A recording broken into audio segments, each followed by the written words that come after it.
tudo bem? Meu nome é Priscila, eu sou professora de língua portuguesa, trabalho na rede estadual de ensino do estado de São Paulo e também em cursinho pré-vestibular online. E hoje eu tô aqui, pessoal, para nós trabalharmos um dos conteúdos previstos no currículo de vocês do 7º ano, que são as figuras de linguagem. Nessa aula, nós vamos aprender a identificar essas figuras de linguagem. Então, a habilidade, né, que nós exploraremos é de analisar em diferentes textos os efeitos de sentido decorrentes do uso das figuras de linguagem. Pessoal, eu já adianto para vocês que figuras de linguagem é um tema extenso, então eu não trouxe todas as figuras de linguagem existentes no mundo, né, para essa aula de hoje. Eu trouxe as principais, aquelas que nós utilizamos no dia a dia e nem nos damos conta, aquelas com as quais a gente se depara com mais facilidade nos textos que a gente vê, ok? Então são nessas que nós vamos focar hoje, certo? Bom, pessoal, então, para nós começarmos o nosso estudo das figuras de linguagem, eu vou sugerir uma coisa para vocês. Já peguem o caderno, peguem um lápis e façam anotações com as palavras de vocês, porque por mais que eu tenha preparado, né, um material bem resumido para vocês, né, baterem o olho depois e lembrarem de tudo que eu falei na aula, é interessante vocês anotarem com as palavras de vocês também, porque às vezes fica mais fácil para a gente estudar depois, né? Eu, pelo menos, sou assim. Eu tenho mais facilidade de estudar quando eu anoto. Então, quem sabe com vocês também funcionem, né? Vamos testar? E para começar, então, pessoal, vejam, acompanhem aí comigo. O primeiro passo para nós estudarmos as figuras de linguagem é nós entendermos que as palavras, elas podem ter dois sentidos. O sentido real da palavra, que é chamado de sentido denotativo, e o sentido conotativo, que é o sentido figurado. Puxa, qual é a diferença, professora? Não sei do que se trata isso. Vamos lá. Pessoal, o sentido denotativo é aquele sentido que a gente encontra no dicionário. É o sentido da palavra em si. Então, por exemplo, aí eu vou buscar a palavra gato lá no dicionário. E a descrição que tá lá, né, um animal de 4 patas, mamífero e tal, é o sentido denotativo da palavra gato, é o sentido real da palavra gato, ok? Assim como a cadeira, né, o objeto que a gente usa para se sentar, é o sentido denotativo daquela palavra, ok? Então, sempre que nós tivermos uma palavra em seu sentido próprio, nós estamos dizendo que ela está em seu sentido denotativo. E o sentido conotativo, gente, é o mesmo que sentido figurado. E é nesse campo que entram as figuras de linguagem, né? Percebam que o próprio nome sugere isso. Figuras de linguagem tem a ver com o campo conotativo, com o sentido figurado de uma palavra. Mas o que é sentido figurado, professora? Me ajuda. Vamos lá. Ainda usando o exemplo da palavra gato, ok? Sabe quando a gente vê uma pessoa muito bonita, talvez já tenha acontecido com vocês, e daí vocês comentam com o colega, né? Nossa, aquela menina é uma gata, ou aquele menino é um gato. Aquela pessoa não é um gato de verdade, né? É uma pessoa, mas ela é tão bonita que a gente associa a beleza dela à beleza de um gato, porque a gente parte do princípio de que o gato é um animal bonito, elegante, exuberante, né? Quando nós dizemos isso, que aquela menina é uma gata ou aquele menino é um gato, nós adentramos o sentido figurado da palavra gato, ou seja, não estamos utilizando a palavra em seu sentido real, né, aquele do dicionário, mas sim dando um desvio de sentido para essa palavra. Estamos utilizando numa circunstância diferente. Estamos utilizando para demonstrar a beleza de uma pessoa. Quando nós fazemos isso, então, adentramos o campo das figuras de linguagem. E eu aposto que pelo menos uma vez vocês já tenham dito ou ouvido alguém dizer isso, né?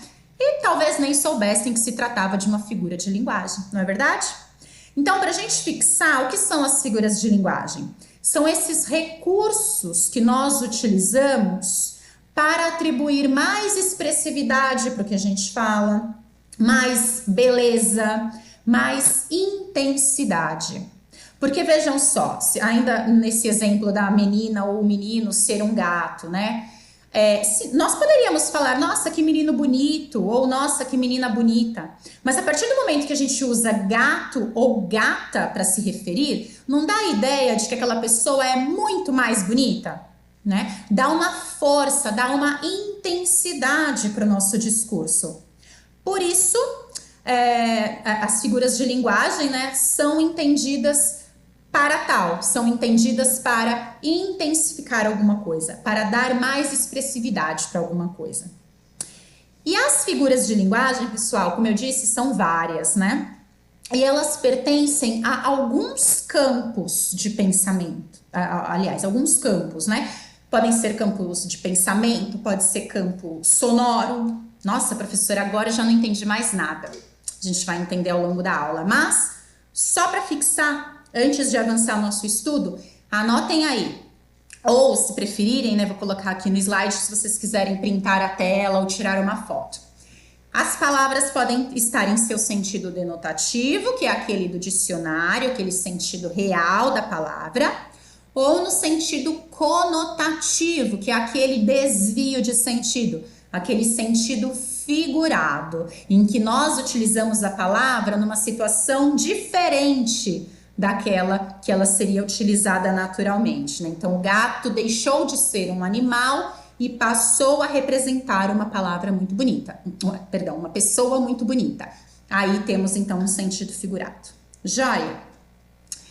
Daí, pessoal, eu preparei para vocês esse mapa mental, para nós darmos sequência à nossa aula seguindo por ele, né? O que é um mapa mental, gente? É um recurso visual de estudos, né? Então, nesse slide tem o conteúdo de toda a nossa aula.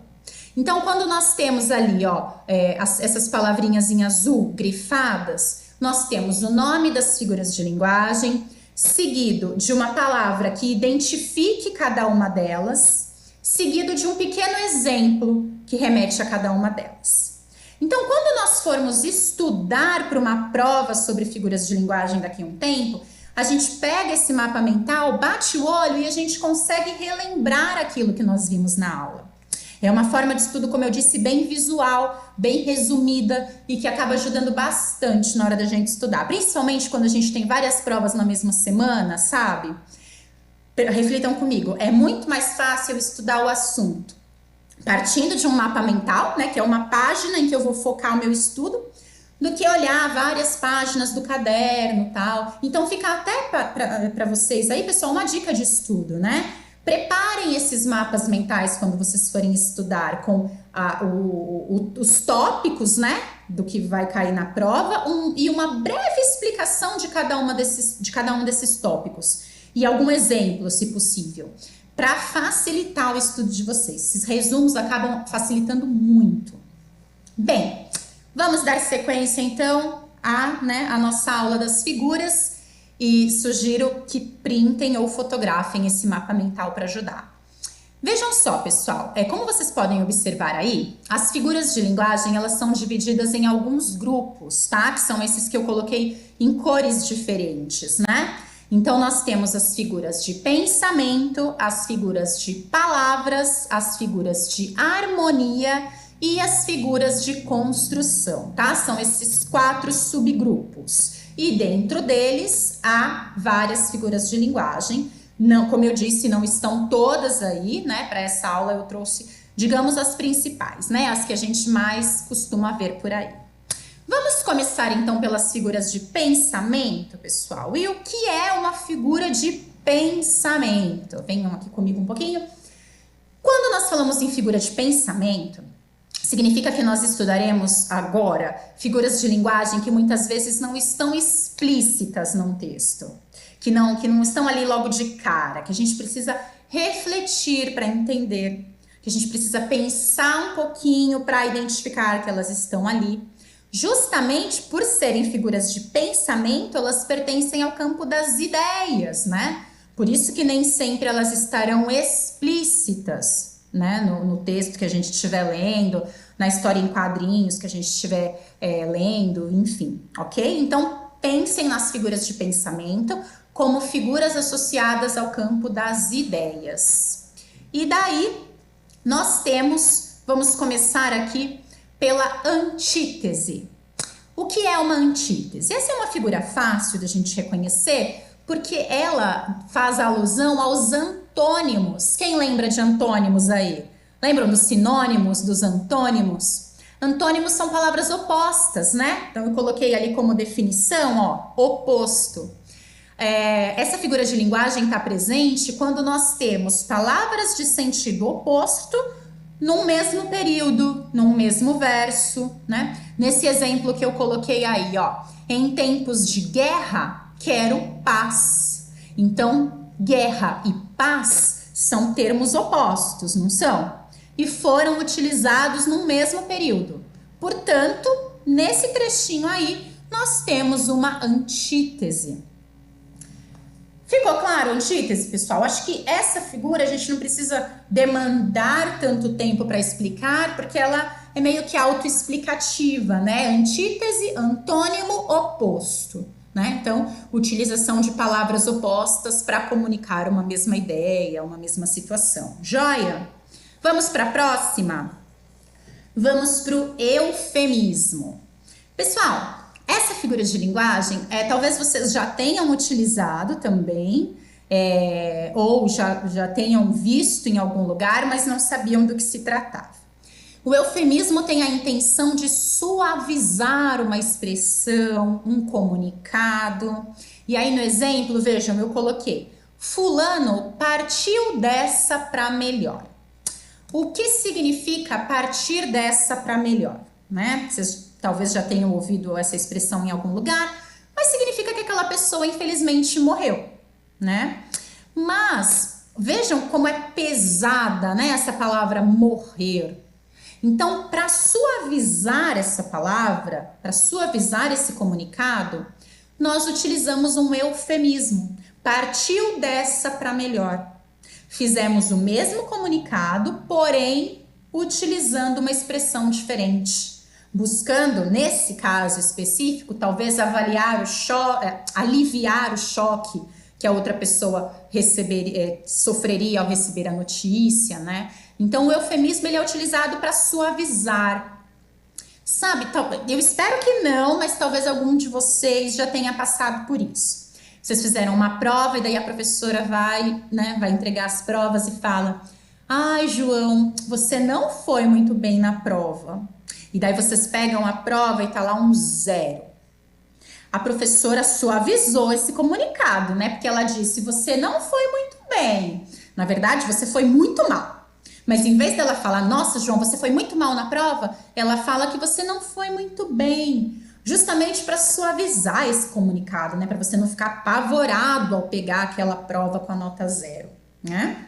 Então, esses recursos, né, que a gente utiliza a fim de atenuar, de deixar mais tranquilo um comunicado, são chamados de eufemismos, ok? Vamos para o seguinte aí, ó, a ironia. Ironia, pessoal, é uma figura de linguagem que com certeza vocês já usaram, tá? Eu acredito até que no dia a dia a gente utilize muito, ou a gente veja na televisão, redes sociais, acaba tendo muita postagem com ironia. Então vamos desmistificar, né? Vamos entender o que é uma ironia. Pessoal, ironia significa dizermos o contrário do que a gente realmente gostaria de dizer. Nesse exemplo eu coloquei, ó, ele é calmo como um leão. Peraí, professora, leão tá longe de ser calmo. Exatamente, estou sendo irônica.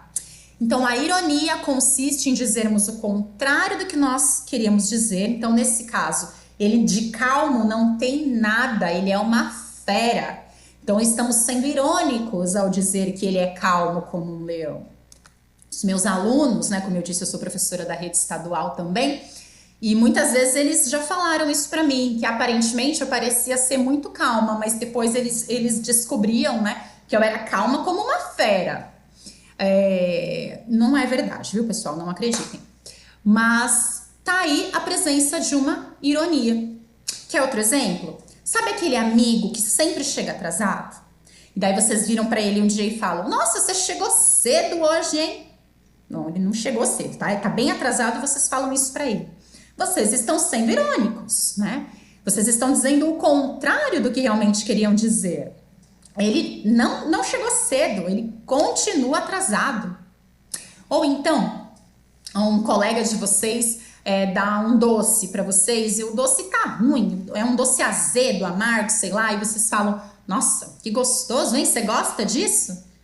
Vocês estão sendo irônicos, né? Nossa, que gostoso, hein? Que de gostoso aquele doce não tem nada, tá azedo, né?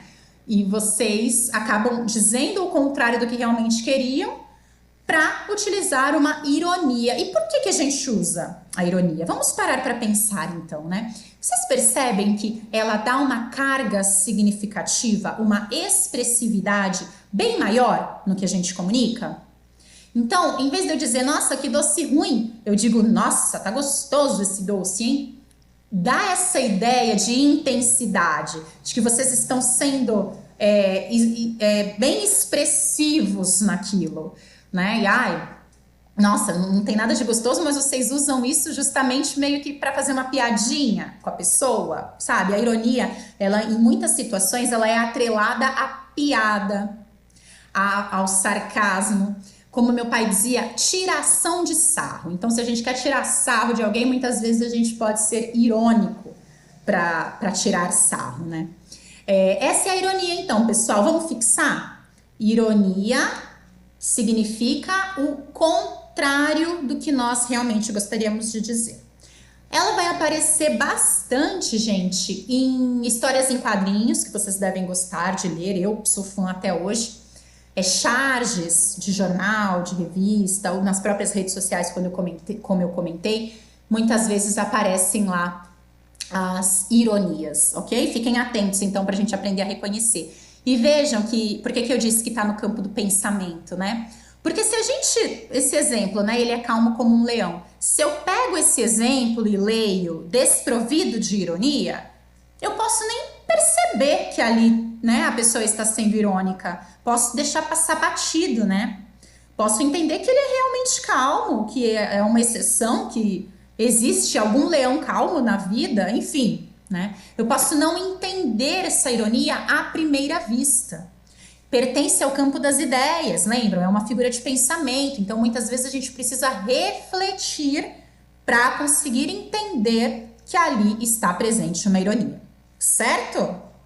Vamos para a próxima, hipérbole. Pessoal, essa eu tenho certeza que vocês já utilizaram.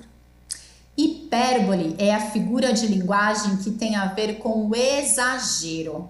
Vejam esse exemplo. Chorei um rio de lágrimas. Quem nunca exagerou e foi dramático assim, né? Talvez não essa expressão um rio de lágrimas, mas nossa, eu tô aqui morrendo de chorar com aquele filme que eu assisti.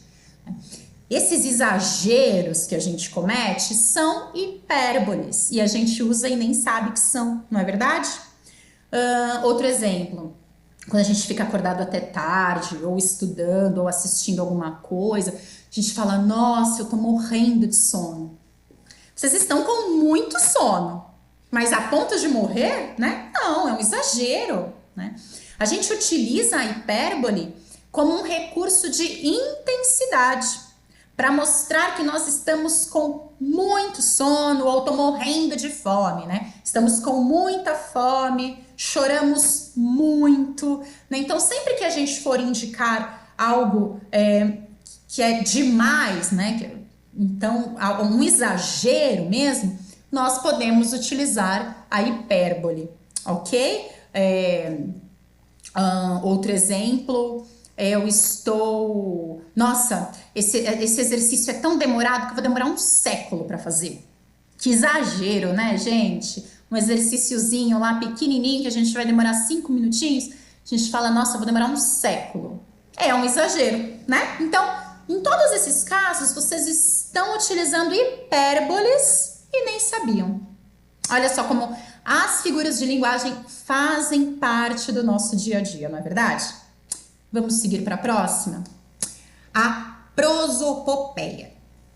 Pessoal, a prosopopeia, ela pode ter outro nome também, tá? Vocês podem se deparar com essa figura de linguagem nos livros, revistas, enfim, com o nome de personificação também, tá? Mas é a mesma coisa. Consiste em atribuirmos características humanas a seres que não são humanos, ou seja, animais, ou plantas, árvores, ou seres inanimados, como cadeira, sapato, enfim, né? Consiste em atribuirmos uma característica humana a coisas que não são humanas, certo? Um exemplo aí, ó. A lua sorriu para mim ontem à noite. O que significaria a lua sorrir para mim? A gente pode entender isso como uma noite bela, uma noite maravilhosa, né? Aquela lua brilhando no céu, que a gente olha para a lua e parece até que ela tá sorrindo pra gente. Então, mas espera lá, a lua tem essa capacidade de sorrir? Não, né? Quem tem essa capacidade são os humanos. Mas nós atribuímos essa característica humana a um ser que não é humano. É uma personificação, uma prosopopeia, é transformar momentaneamente aquele ser numa persona, né? Numa pessoa e atribuir uma característica humana a ela. Alguns personagens, ainda falando em quadrinhos, em tirinhas, né? São prosopopeias, como o Garfield, por exemplo, né? Aquele gato que tem todos aqueles pensamentos humanos, né? É uma prosopopeia, é uma personificação. O autor, né, ele atribui ao Garfield constantemente características, sentimentos humanos. E ele não é humano, né? É um animal. Então, isso é uma amostra, né, de prosopopeia também. Com certeza vocês conhecem vários outros personagens em que isso também acontece, né? O Pato Donald, por exemplo, né? Ele é um pato, mas ele age como uma pessoa, então também é uma personificação. Esses personagens, né, animais, são personificações, né? Então, sempre que nós utilizarmos uma característica humana para um ser que não é humano, então, hoje o céu chorou, né? Por exemplo, choveu muito. Céu não chora, né? Essa é uma característica humana. Então, também estamos utilizando uma personificação nesse caso, beleza? Vamos seguindo aí, pessoal. Vejam só, agora fechamos esse campo das figuras de pensamento, tá? Que são essas relativas ao campo das ideias. Agora nós vamos para as figuras de palavras. O que são figuras de palavras? São figuras, pessoal, em que nós substituímos uma palavra por outra na nossa comunicação. Daí o nome, né? Figuras de palavras, é um nome autoexplicativo. Como assim? Vejam só, as figuras de palavras, né? As que eu separei para essa aula são 3: comparação, metáfora e metonímia.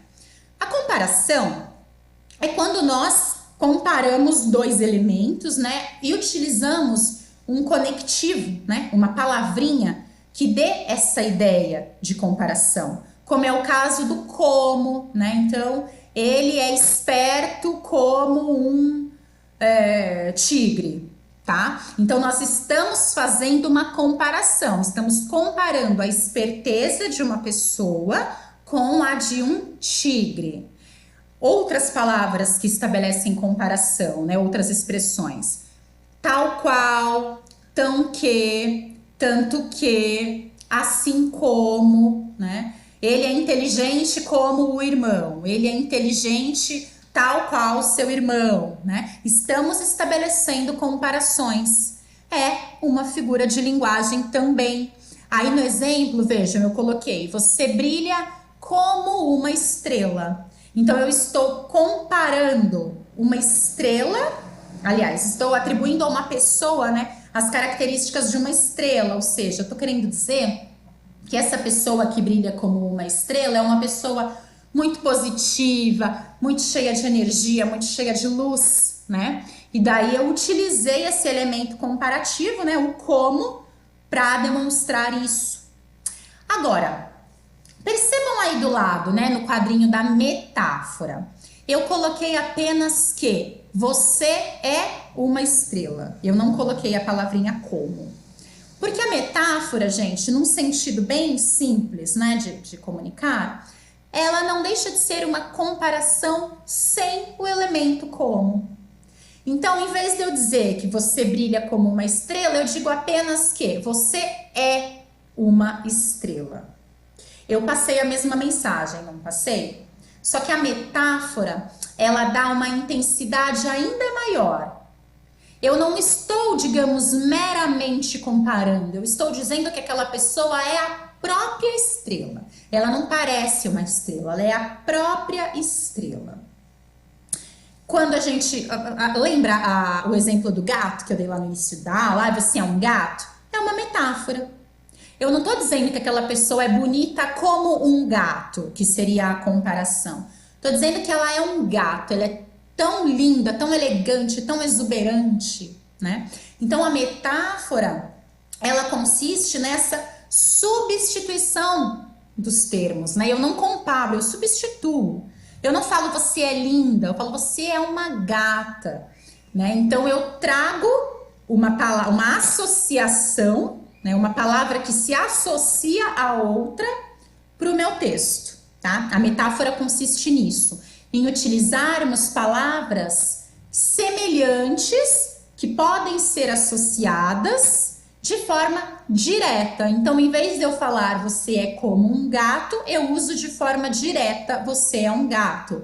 Em vez de eu dizer de forma indireta, né, utilizando conectivos, você é como uma estrela, eu digo de forma direta, você é uma estrela, tá? A metáfora consiste nisso, né? Nessas associações entre as palavras, por isso que ela é uma figura de palavras. A próxima, pessoal, é a metonímia. E essa eu tenho certeza que vocês usam quase todo dia, viu? Se é que não usam todo dia. Por quê? A metonímia trata da substituição de um termo por outro que lhe faça referência. Vejam só. Tomei uma Coca-Cola bem gelada. Ué, professora, e daí? Eu falo isso todo dia, né? O que tem de figura de linguagem aí? Tem sim. Porque Coca-Cola, gente, é uma marca, né?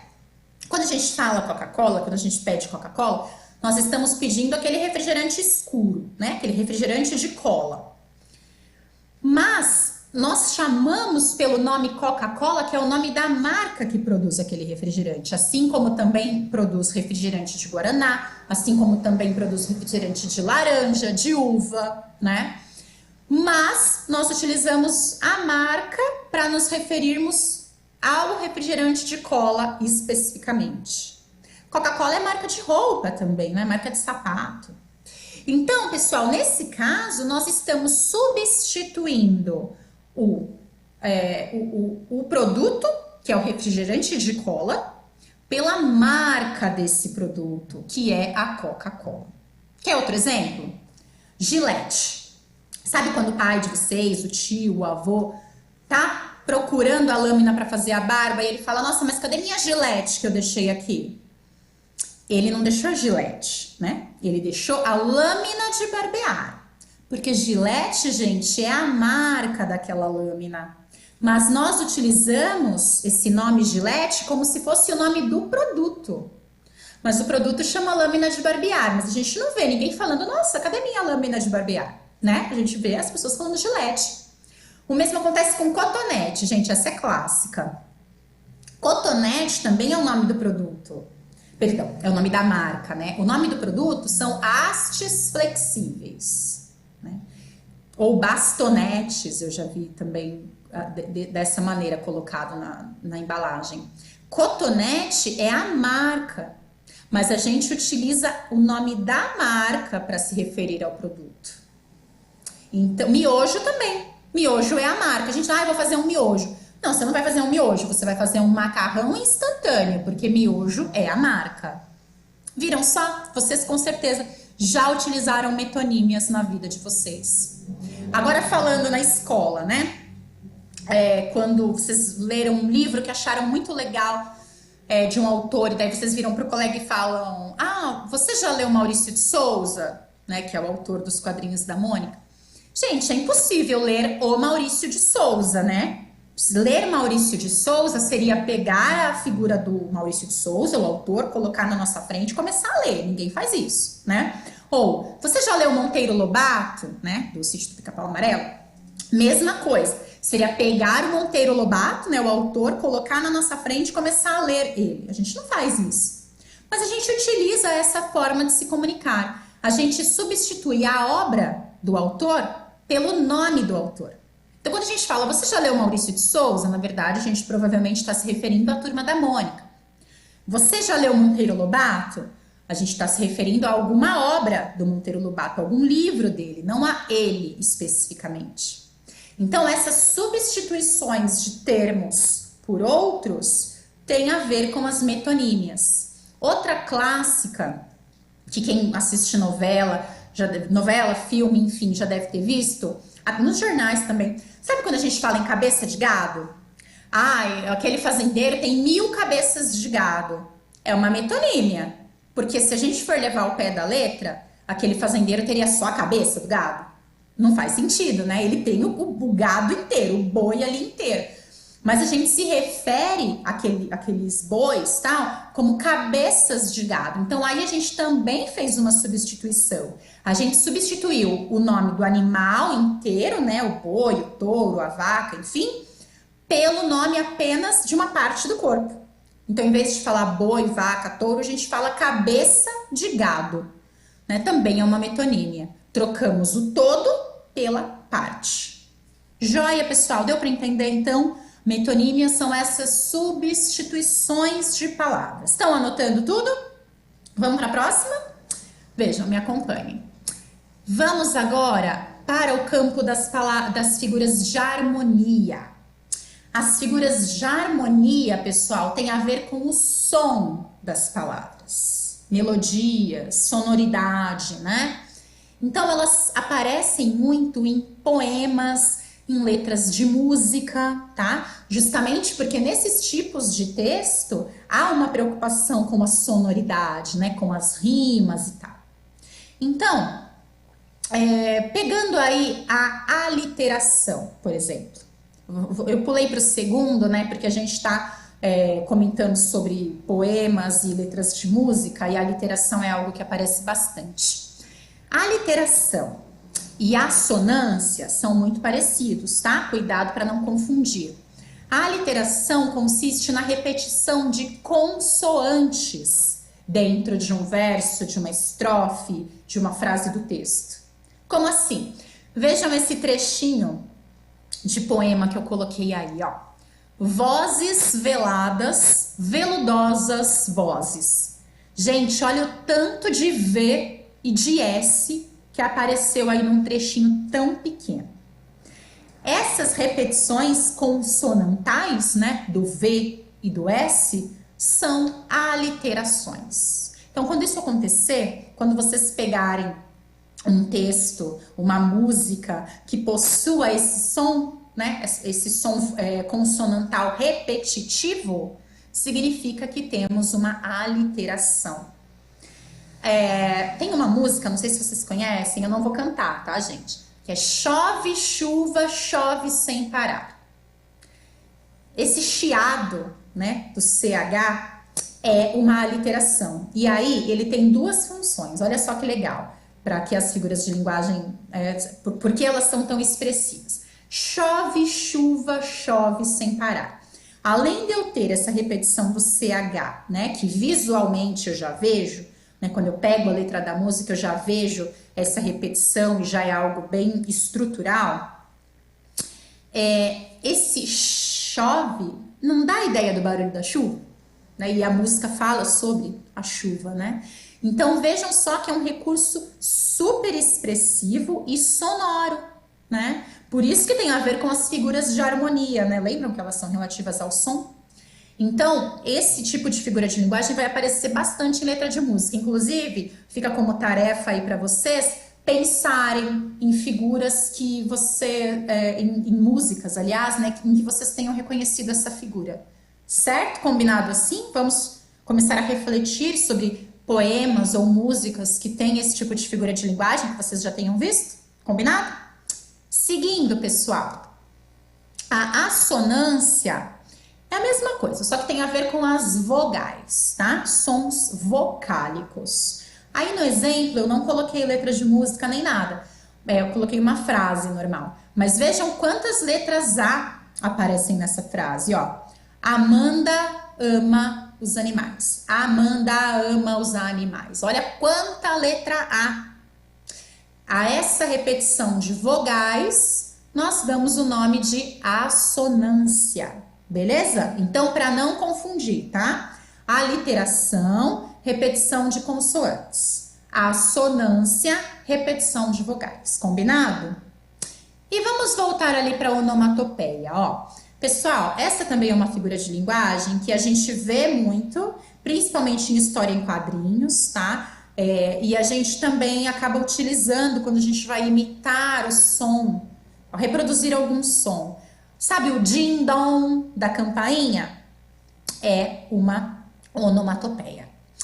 O piu-piu do passarinho, né? É uma onomatopeia. Então, assim, a onomatopeia trata dessa reprodução de sons, dessa imitação de sons. Como aí no exemplo eu coloquei o tic-tac do relógio e o miau do gato, né? O au-au do cachorro. Esse tic-tac do relógio é muito comum em história em quadrinho. Eu já vi muito, né? Tem a imagem do relógio, aquele tic-tac sinalizando que as horas estão passando. Isso é muito comum. Esse din-dong da campainha que eu comentei também é muito comum nas histórias em quadrinhos. A gente costuma ver essa reprodução de som. Quando a gente, sabe quando a gente está ensinando uma criança a falar e a gente fala, olha o au-au. Quando a gente fala au-au, a gente está usando uma onomatopeia. Nós estamos imitando o som que o cachorro faz, né? Olha só como também faz parte do nosso dia a dia. Então, para vocês fixarem, gente, a onomatopeia trata da reprodução de um som ou da imitação de um som. Beleza? Ficou claro? Fácil, né? Acho que é tranquilo. Agora, gente, vamos para o nosso último quadrinho aí, que são as figuras de construção, tá? As figuras de construção, elas têm a ver, como o próprio nome diz também, com a construção do texto, tá? Com a estrutura do texto. As figuras de construção, assim como as de harmonia, aparecem bastante em músicas e poemas também, justamente porque esses textos têm essa preocupação estrutural, né? Em formar os versos, em formar estrofes e tal, mas podem aparecer nos diversos tipos de textos, tá? São mais comuns apenas nesses textos poéticos, tá? Eu vou começar pela anáfora, que é um recurso muito utilizado, principalmente em letra de música. A anáfora consiste na repetição de uma palavra no início dos versos, tá? Ou das estrofes, enfim. Vejam só. Se você cantasse, se você morresse. Esse se você, né? É uma anáfora. É uma repetição que aconteceu no início dos versos e provavelmente o autor utilizou isso como recurso visual, né? Então a gente pega o poema dele, né? Nesse caso é um poema, e nós vemos, né? A gente dá logo de cara com essa repetição para fins de estrutura, para fins de expressividade visual do texto dele. Em músicas também acontece bastante. Eu não sei se vocês gostam, né? Mas talvez os pais, avós de vocês gostem de Raul Seixas. Sabe aquela música conhecidíssima deles, né? Gita? Eu vou cantar um pouquinho, tá, gente? Não reparem, vejam, em que ele diz: eu sou a luz das estrelas, eu sou a cor do luar, eu sou as coisas da vida, eu sou o medo de amar. Percebem que ele repete o eu sou a cada verso?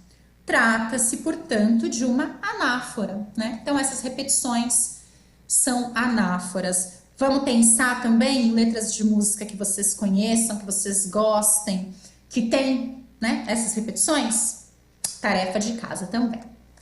E, pessoal, a nossa última figura de linguagem da aula de hoje, que é o pleonasmo. Pleonasmo, gente, a gente precisa tomar cuidado com ele, tá? Volta aqui para mim rapidinho. O pleonasmo, ele pode acontecer de dois modos, tá? Pode ser o pleonasmo enxergado como recurso estilístico, né? Como uma figura de linguagem para dar expressividade para aquilo que a gente está falando. Mas ele também pode ser considerado um vício de linguagem, tá? E daí eu vou explicar essas duas definições para vocês. O pleonasmo, quando figura de linguagem, ele é utilizado para reforçar uma ideia. Então, vocês já devem ter ouvido essa expressão. Eu vi com meus próprios olhos. Já devem ter ouvido, né? E o que isso nos demonstra, né? Reforça que aquela pessoa viu mesmo alguma coisa. Não duvide dela, ela viu com os próprios olhos, ela tem certeza do que ela viu, ela tem certeza do que ela está falando. Nesse caso, nós temos um pleonasmo, por quê? O pleonasmo, ele é uma redundância, né? Então, quando a gente fala eu vi com meus próprios olhos, gente, se a gente viu, é claro que foi com os olhos, né? A gente veria com o quê? Com as orelhas, né? Não. Se eu digo que eu vi, é claro que é com os meus próprios olhos. Só que para fins de reforçar isso, de dar uma intensidade para isso, eu utilizo o pleonasmo. Eu vi com meus próprios olhos. Esse é um pleonasmo utilizado como recurso estilístico, reforçando uma ideia. Só que o pleonasmo, gente, ele se transforma num vício de linguagem quando a gente utiliza expressões, e daí eu tenho quase certeza que algum de vocês já ouviu isso alguma vez, ou até já falou. Sai aqui fora pra gente conversar. Gente, se a gente sai é pra fora, não é verdade? Como que a gente vai sair pra dentro? Ou, né? Entra pra dentro, menino, tá chovendo. Se a gente entra, é pra dentro. Sobe lá em cima, pega tal coisa pra mim. Desce lá embaixo, tô te esperando. Né? Esse subir para cima, descer para baixo, sair para fora, entrar para dentro, enfim, são pleonasmos viciosos, são vícios de linguagem. Qual que é a diferença? Quando a gente fala entrar para dentro e sair para fora, o fato da gente dizer esse para dentro ou para fora não atribui maior expressividade para o que eu estou dizendo. Não reforça uma ideia. Não, é simplesmente dizer o óbvio, né? Sair, é claro que é para fora. Diferente de vir com meus próprios olhos, que dá essa ideia de não duvide de mim, confia no que eu tô te dizendo, eu realmente vi, né? Isso é uma carga expressiva. Sair para fora e entrar para dentro não tem carga expressiva, tem apenas uma redundância, ou seja, uma repetição desnecessária, tá? Então a gente precisa ficar atento com o pleonasmo por conta disso, para não achar que estamos usando uma figura de linguagem, um recurso expressivo, quando na verdade estamos sendo redundantes. Combinado?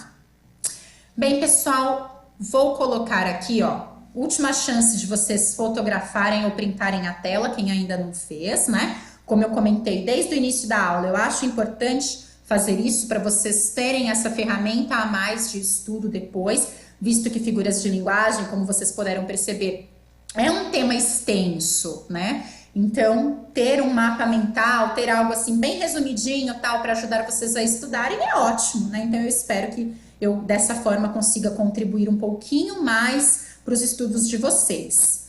E hoje, pessoal, nossa aula vai ficando por aqui. Eu espero que eu tenha conseguido contribuir com o conhecimento de vocês, espero que vocês tenham entendido o que eu quis passar, né?